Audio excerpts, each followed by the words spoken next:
بسم الله الرحمن الرحيم. السلام عليكم ورحمة الله وبركاته. ازاي النساء بيكرهوا النساء في المسجد في أمريكا؟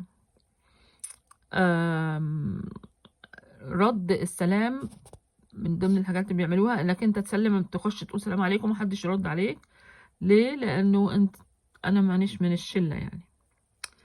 آه، اتهموني فعلا، يعني مش انا بيتهيألي، اتهموني.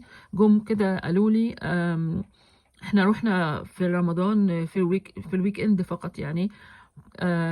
يعني مش كل حتى ويك اند، المهم. ففوجئت في مرة من المرات بواحدة منهم جايه بتقول على فكرة، العيش، الكيس اللي كان فيه العيش المرة اللي فاتت ده واحد متبرع بيه اصلا للجامع. فقلت لها وانا مالي؟ قالت لي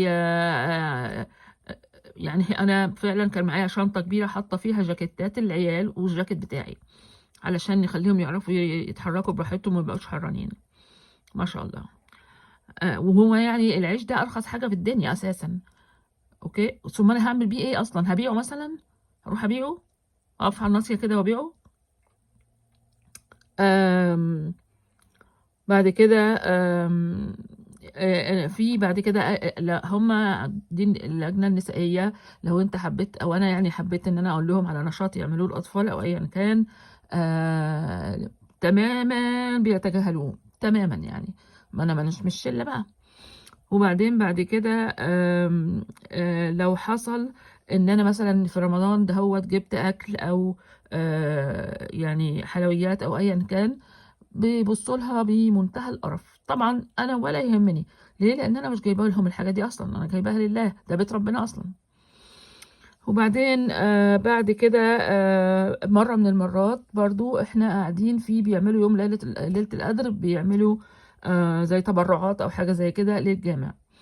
فغالبا او احيانا يعني بتبقى بالترابيزات وبالكراسي وبتبقى بالحجز بالفلوس يعني.